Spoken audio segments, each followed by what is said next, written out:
제가 몇 년 전 부산으로 문상을 가게 되었습니다. 빈소는 부산 침례병원 장례식장이었어요. 상주로부터 장례식장 이름과 또한 위치도 문자 메시지로 받은 바 있고, 그리고 조화도 이제 미리 보내놨기 때문에 그 주소대로 가기만 하면 되었습니다. 헷갈리거나 의심할 여지가 없었지요. 부산역에 도착해서 이제 길게 늘어선 택시 중에 맨 앞에 있는 택시로 가서 말했습니다. 침례병원 장례식장이요. 그러자 택시 기사님은 고개를 갸우뚱하면서 침례병원 파산했다 아닙니까? 망했는데 이러시는 거예요. 저와 함께 간 일행들은 당황을 했죠.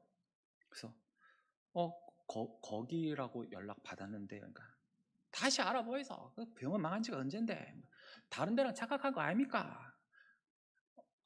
아닌데요. 목소리가 점점 작아져요. 그런데 갑자기 옆에서 대기하던 다른 택시 기사분들이 하나둘씩 막 모여 들어가지고 와 어디 가는데 막 그러는 거예요. 좀 무서워졌어요. 기어다 들어가는 목소리로 침례병원이요 막 이렇게 됐어요. 이제 그러자 부산 사나이들 막 기사분들이 망했다. 이제 안 한다. 니는 뉴스도 안 보나? 내가 부산 뉴스를 어떻게 알아요, 내가? 순간 서울을 출발할 때 호기로움과 확신은 다 날아가고, 이제 우리 어떻게 해? 막 이렇게 되고 말았습니다. 그래도 에이 모르겠다. 택시 타고 일단 가자고 했지요.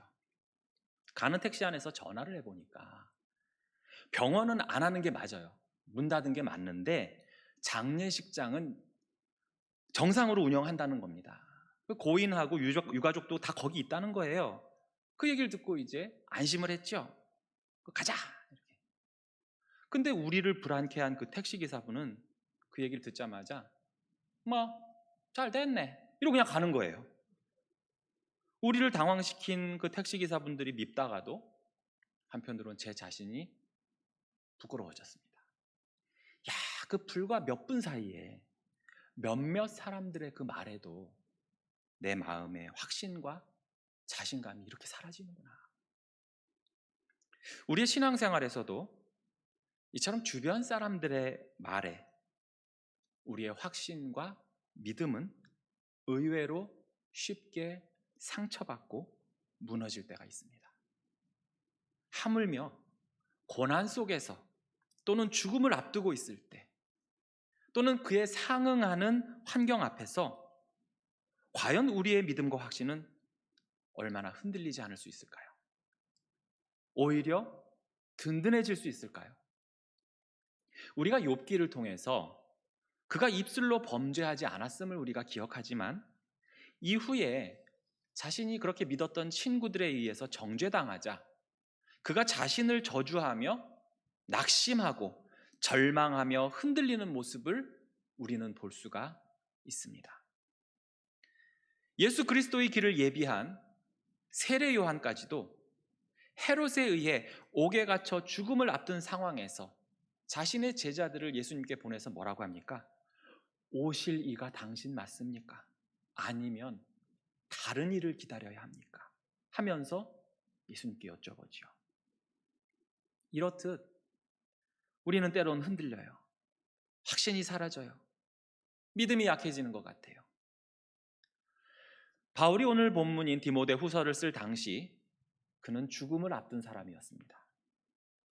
그런데도 바울은 흔들리거나 약해지기는커녕 감옥에서 자신의 영적 아들이자 목회의 동역자인 디모데와 그리고 이 편지를 읽을 사람들에게 끝까지 마지막까지 흔들리지 않는 자신의 믿음과 확신을 전하고 있습니다. 그래서 장차 자기와 같은 길, 즉 고난과 역경의 길을 가는 자들에게 혹은 바울이 겪은 고난과 핍박을 지금 당장 겪고 있는 성도들에게 용기를 주고 있습니다. 그리고 이것은 오늘날 저와 여러분에게도 동일하게 임할 줄로 믿습니다. 바울은 앞에 6절에서 자신의 현재 상황에 대해서 이렇게 말한 바 있습니다. 전제와 같이 내가 벌써 부어지고 나의 떠날 시각이 가까웠도다. 전제라는 것은 바로 제사의 제일 마지막 부분에 제물에다 독한 술을 부음으로써 그 제사를 마침을 말하는 것입니다. 즉 자기의 삶이 이제 끝나간다는 것이죠. 바울은 이제 사형 선고를 받을 것이고 그래서 살 날이 얼마 안 남은 상태였던 것입니다. 그리고 7절에서는 자신의 과거에 대한 상황을 말해주고 있습니다. 나는 선한 싸움을 싸우고 나의 달려갈 길을 마치고 믿음을 지켰으니. 죽음을 앞둔 이 노 사도는 자신의 지나온 삶이 복음을 위한 치열한 삶이었고 이방인을 위한 사도로 부름받은 그 사명대로 살았고 예수 그리스도를 향한 믿음을 끝까지 지켜왔다는 것을 고백하고 있는 것입니다. 이처럼 바울은 현재와 과거를 언급했지요. 그렇다면 남은 것은 무엇입니까? 현재, 과거, 그리고 무엇이 남았죠? 미래입니다. 사람이 미래에 대해서 두려움을 느끼는 이유는 모르기 때문입니다. 미래에 도대체 무엇이 나한테 다가올지, 무엇이 있을지 모르기 때문에 두려워해요. 그러나 바울은 오늘 본문 8절을 통해서 자신의 미래에 대해서 분명히 알았고 또 확신했고 믿었기에 아주 자신 있게 오늘 본문을 통해서 말하고 있는 것입니다. 바울 자신에게 그리고 자신과 같은 삶을 사는 당시 사람들에게 그리스도인들에게 그리고 저와 여러분의 미래에 대한 내용인 것이지요. 바울의 이 확신이 오늘날 저와 여러분에게도 동일하게 있기를 소망합니다. 그렇다면 바울이 끝까지 흔들림 없이 마지막까지 가졌던 그 미래를 향한 믿음과 확신은 무엇이었을까요? 그 첫 번째는 바로 자신을 위한 의의 면류관이 예비되었다는 확신입니다. 바울은 자기의 지나온 삶이 오직 주님을 위해서 복음 전파를 위해서 살았음을 고백한 바 있습니다. 많은 열매를 맺기도 했지만 때론 별 소득이 없는 때도 있었어요. 죽음의 위기도 여러 번 넘겼습니다. 그는 종합병원이었어요. 각종 병에 시달리기도 했습니다. 안정된 삶을 산다는 것은 애초에 포기했지요. 복음 전파의 관점에서는 정말 성공적인 삶을 살았지만 세상의 관점에서 본다면 그는 정말 예수 믿어서 인생 망친 사람의 대표적 케이스였습니다. 게다가 말년에 가서는 바울이 믿었던 이들에게 배신도 당하기도 했고 고독에 처하기도 했습니다. 그러면 이만큼의 결과와 또한 고난을 받았다면 그래, 그동안 잘했다, 아주 수고했어 라는 칭찬과 함께 감옥에서도 풀려나고 또 지난날 고생에 대한 보상으로 안정된 노후를 약속받는 등 바로 이 땅에서의 유익이 주어질 만도 하지 않겠습니까? 그러나 그에게 남은 것은 곧 있을 사형 판결과 그로 인해 얼마 남지 않은 그의 삶의 시간일 뿐이었습니다. 하지만 바울은 전혀 슬퍼하지 않았어요. 오히려 이렇게 힘차게 기쁘게 말합니다. 이제 후로는 나를 위하여 의의 면류관이 예비되었다. 오직 이 땅에서의 삶이 전부이고 죽음 이후에는 아무것도 없다라고 말하는 사람들에게는 이 사형 판결로 이미 그의 인생은 끝이라고 그들은 생각할 것입니다. 사형 판결뿐 아니라 어떤 깊은 병으로 인해 시한부 선고를 받은 환자도 마찬가지일 거예요. 예수를 모르면 바로 그것으로 끝이라고 생각합니다. 재판관이 사형에 처한다 판결봉을 딱딱 두드리는 그 순간부터 혹은 의사가 심드렁하게 한 6개월 정도 남았네요 하고 말하는 순간부터 사형수나 시한부 환자는 바로 죽음이 시작되는 것입니다.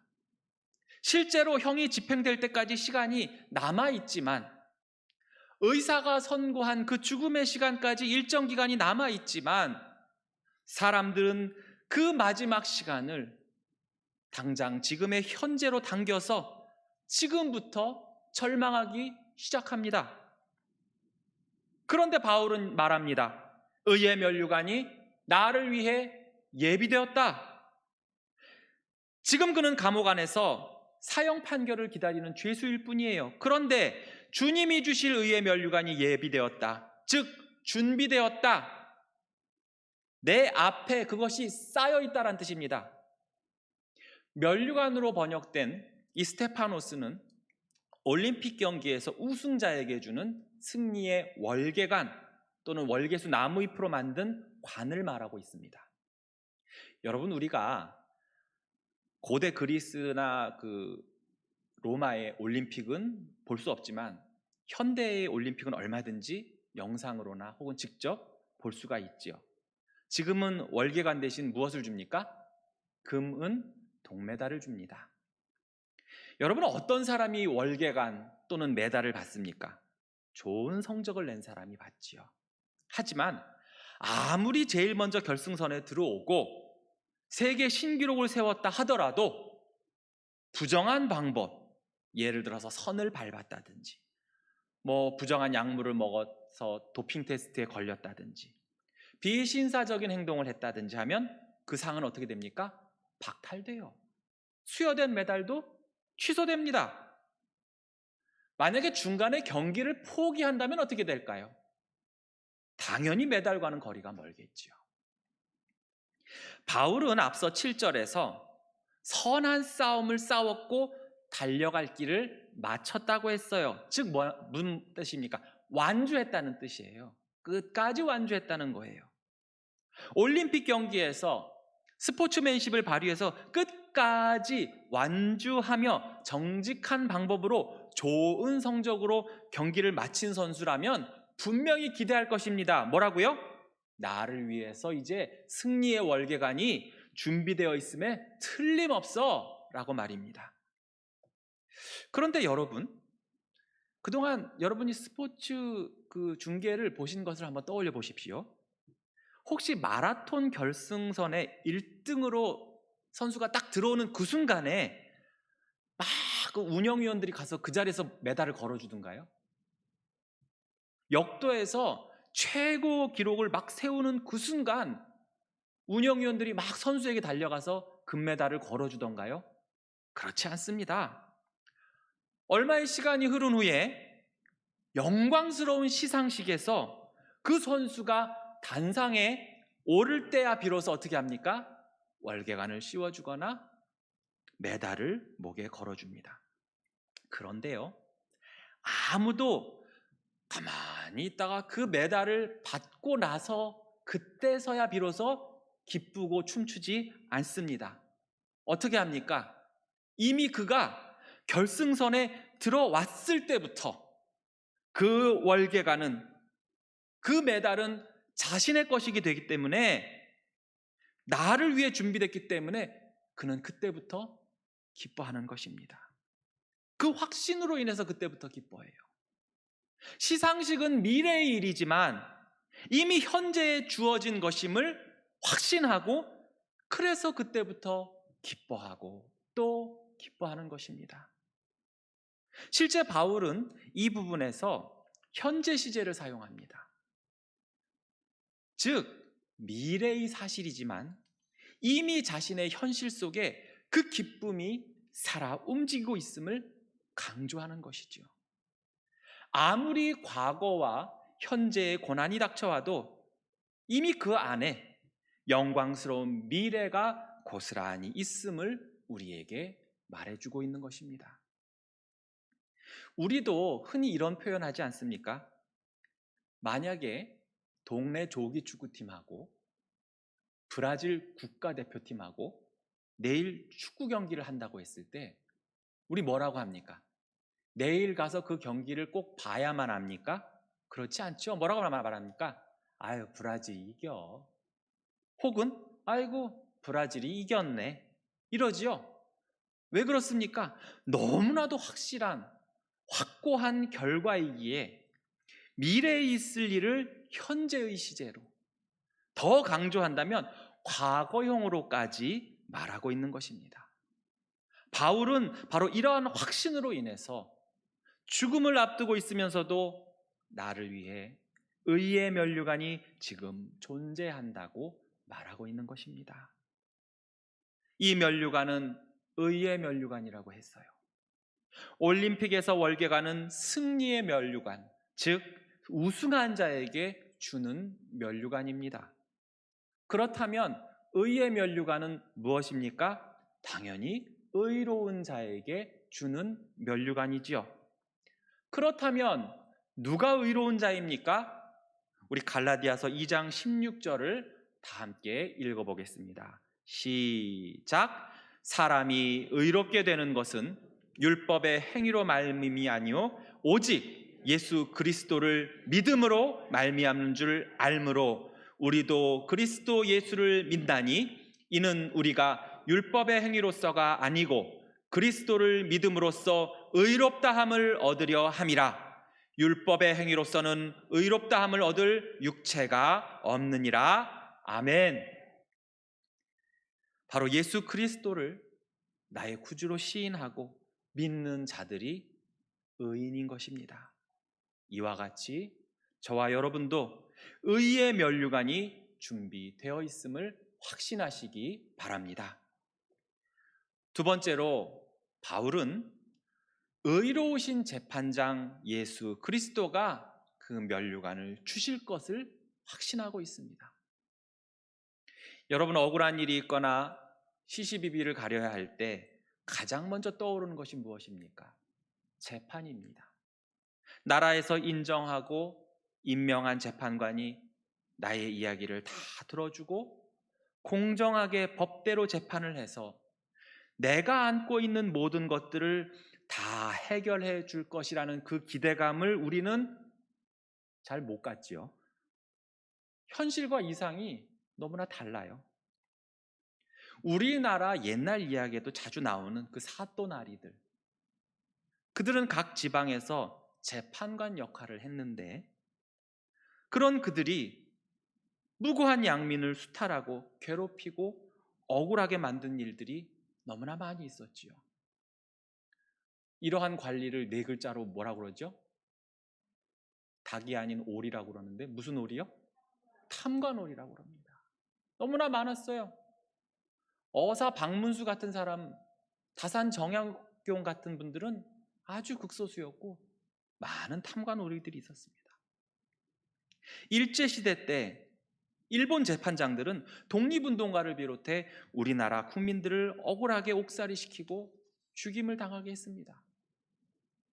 현대에 와서도 군부 독재 시절을 비롯해 현재까지 국민을 위한 판결이 아니라 정권을 위한 판결을 하거나 국민의 법 감정과는 전혀 동떨어진 판결을 하는 것을 우리는 종종 봅니다. 얼마 전 우리나라에서 그 직업에 대한 신뢰도를 조사한 적이 있었습니다.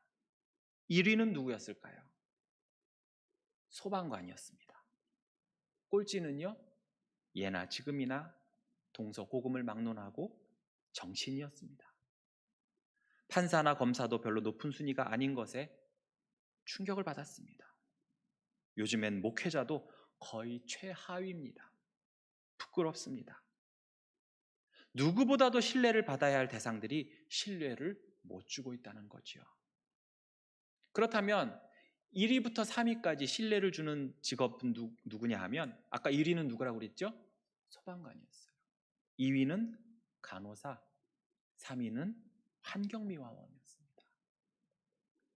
이 직업군이 신뢰를 받는 이유가 무엇일까? 생각해 봤어요. 여러 가지가 있겠지요. 사회를 위해서 봉사도 하고 열심을 다하고. 그런데 그 중에 하나는 이분들이 어떤 주변에서 미혹되거나 압력을 행사하는 등의 외부적 영향에 크게 좌지우지되는 분들이 아니란 거예요. 여러분, 불이 났습니다. 119에 신고를 하죠. 여러분 중에 혹시 집에 불이 났는데 빨리 끄고 싶어가지고 전화기도 대고 119죠? 천호동 따블 2분 내로 오시면 100만 원 더 드릴게. 이런 분 한 분도 안 계시죠. 환경미화원에게 뇌물 주시는 분 계십니까? 우리 집 앞은 특별히 좀 잘 쓸어달라고, 우리 집 음식 쓰레기는 규격봉투에 안 담아도 좀 알아서 치워달라고 뒷돈 주시는 분 계십니까? 간호사에게 아프지 않게 주사 놔달라고 보건복지부 장관 통해서 압력 가하시는 분 계십니까? 없어요. 그저 자기가 맡은 소임에 충실할 뿐이고, 국민들도 이들에게 뇌물을 바치거나 영향을 주려고 하지 않아요. 그런데 법치국가에서 우리 모두 법의 테두리 안에 살아가는 이 시대에 판사나 검사나 변호사 그리고 법을 만드는 국회의원들에 대한 신뢰도가 낮은 이유 중 하나는 그들이 가진 권력에 의해서, 때론 그들이 받은 뇌물에 의해서 재판의 결과가 뒤집어지기도 하고, 그렇게 됨으로써 벌을 받아야 될 사람이 풀려나고 반대로 피해자가 가해자가 되는 경우가 종종 있기 때문입니다. 하나님은 우리 인간 사회에 이런 일이 비일비재할 것임을 아시고 빈번히 이런 악행을 자행할 것을 아셨기 때문에 성경 이곳저곳에 이러한 말씀을 주셨습니다. 성경에 보면 이스라엘이 더욱 타락할 때 이러한 일들이 벌어졌는데요, 하나님께서 이사야를 통해 당시 사회상을 이렇게 말씀하셨습니다. 이사야 10장 2절 말씀에 가난한 자를 불공평하게 판결하여 가난한 내 백성의 권리를 박탈하며 과부에게 토색하고 고아의 것을 약탈하는 자는 화 있을진저. 이사야 59장 4절에 이렇게 말씀하셨습니다. 공의대로 소송하는 자도 없고 진실하게 판결하는 자도 없으며 허망한 것을 의뢰하며 거짓을 말하며 악행을 잉태하여 죄악을 낳으며. 그 외에도 신명기, 시편, 잠언, 예레미야, 역대기, 소선지서 등등에서 재판은 반드시 공정해야 함을 말씀하고 있어요. 어느 누구도 불공정한 판결을 받지 말아야 함을 말씀합니다. 특별히 출애굽기 같은 경우에는요, 객이나, 즉 나그네죠, 객이나 과부의 송사, 그들의 재판을 억울하게 하지 말되, 그렇다고 해서 가난한 자라고 해서 더 봐주거나 두둔하지 말라고까지 합니다. 공평하게 하라는 거예요.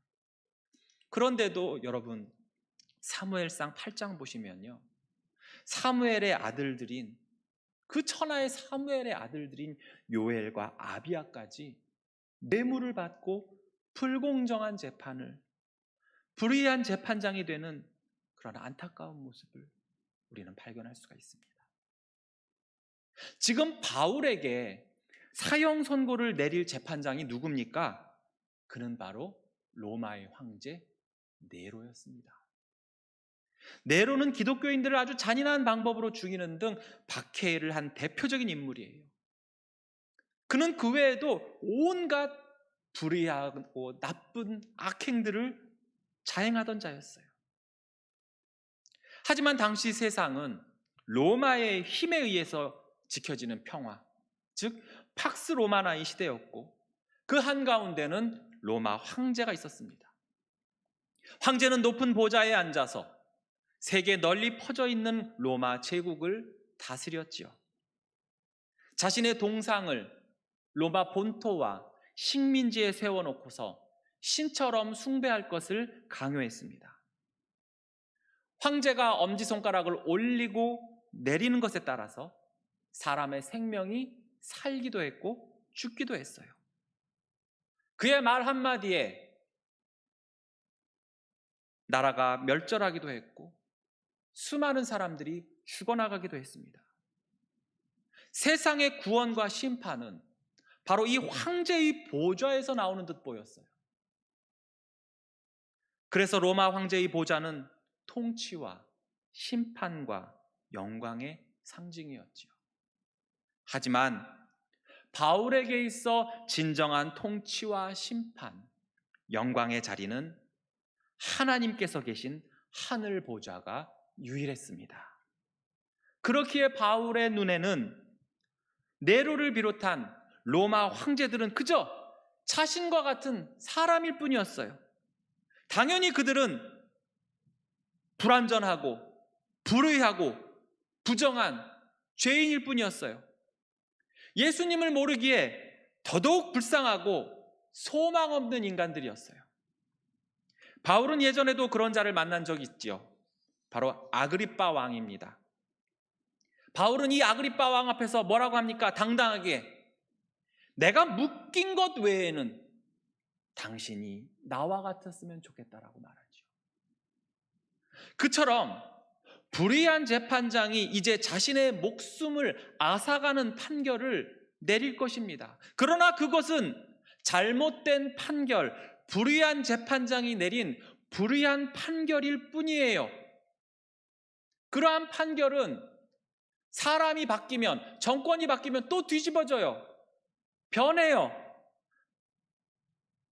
바울에게 있어 의로우신 재판장은 장차 다시 오셔서 세상을 심판하실 오직 하나님과 그의 아들 예수 그리스도일 뿐이었던 것입니다.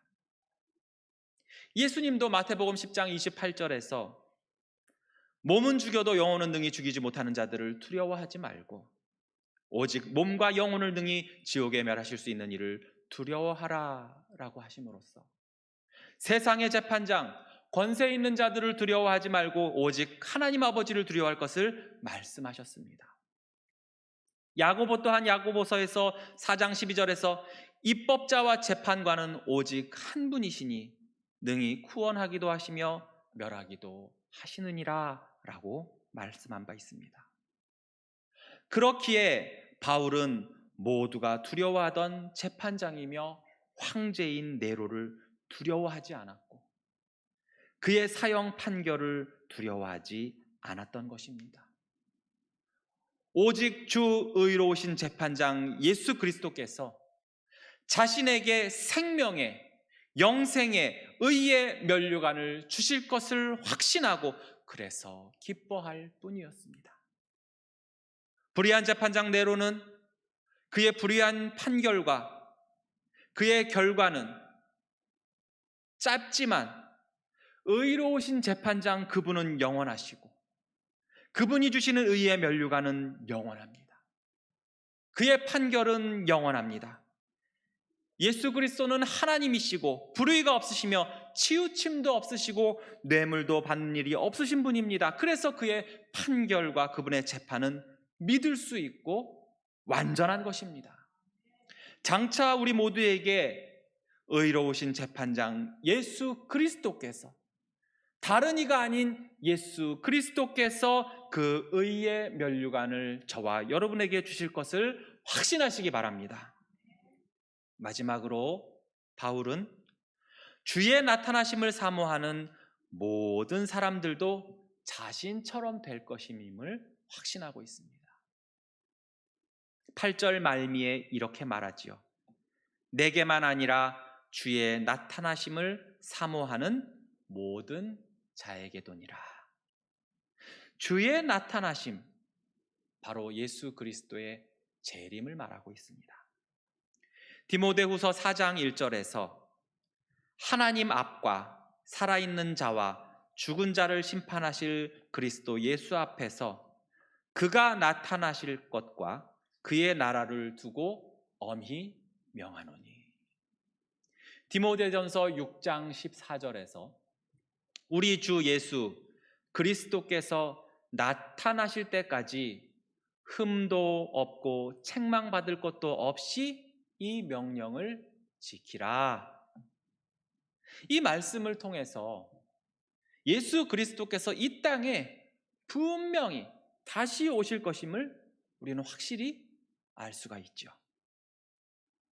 이처럼 그리스도의 재림을 어떻게 한다고 했습니까? 사모한다고 했습니다. 사모한다고. 우리가 잘 아는 사랑이라는 그 단어, 헬라어로 뭐죠? 아가페죠. 그리고 그 아가페 명사가 동사가 되면 아가파오가 됩니다. 그런데 오늘 본문의 그 사모한다가 헬라어로 아가파오예요. 즉 뭡니까? 사랑한다는 거예요. 그렇다면 주 예수 그리스도의 재림을 사모한다, 사랑한다, 그것은 무슨 뜻일까요?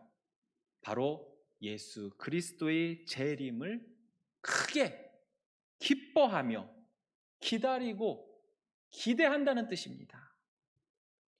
당시 기독교인들에게 있어서 주님이 다시 온다는 것은 오늘날 우리가 상상하는 것 그 이상의 의미를 갖고 있어요. 왜냐하면 이들의 현실이 너무나도 고통스러웠기 때문입니다.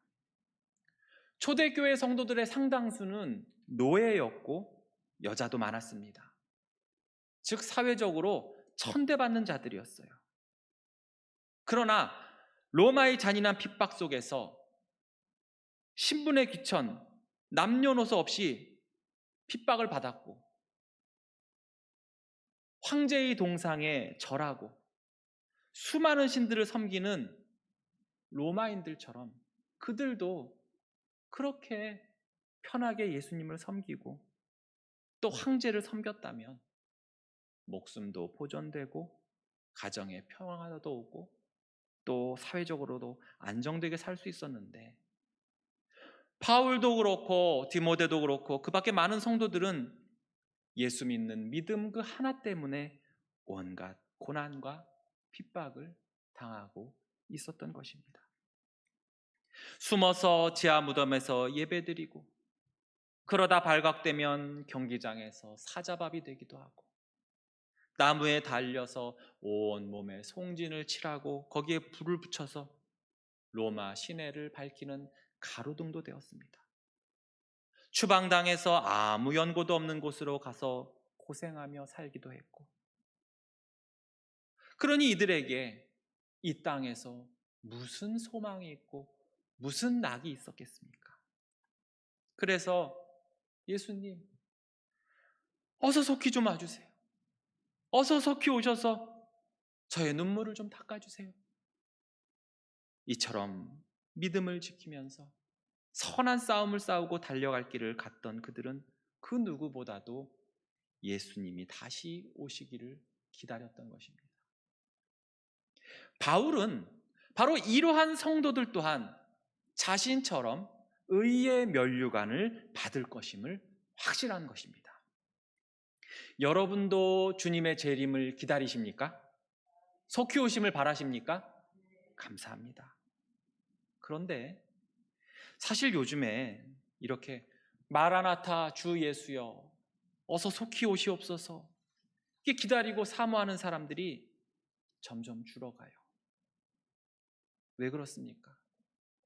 먼저는 아유 진짜로 그런 일이 생기겠어 하는 부류예요. 아니 어떻게 그런 일이 생겨? 한번 가셨으면 그만이지. 그 비유야 비유. 그냥 문학적인 표현이야. 그냥 소망을 주기 위해서 그런 표현을 한 거야.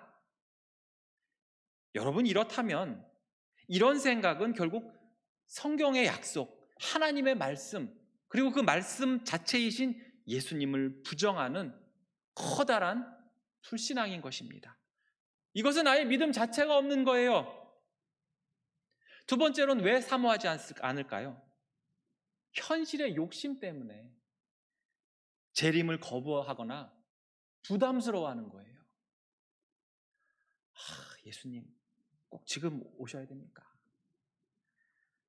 이번 주에 잔금 치르고 이제 겨우 이제 내 집 마련해서 들어가 살려고 하는데 하필 지금 오시면 어쩌자는 거예요. 좀 상황 봐가면서 오시지. 지금 우리 아들 미국에서 유학 마치고 이제 박사학위 받고 와서 이제 대기업에 들어가려고 하는데 그동안 쓴 학비며 생활비며 지금 본전도 못 뽑고 지금 눈치도 없게 지금 오시면 어쩌자는 거예요. 지금 안 돼요. 지금 안 돼.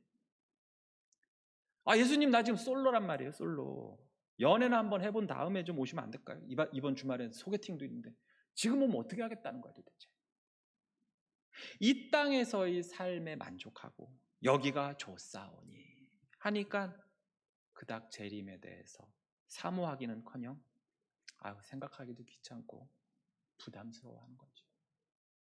마지막으로 나 지금 안 되는데 나 예수님 잘 지금 믿고 있지 않은데 지금 오시면 큰일 나는데 1년만 더 있다 오시면 나 그때 믿음이 조금 커져가지고 좀 당당해질 수 있을 것 같은데.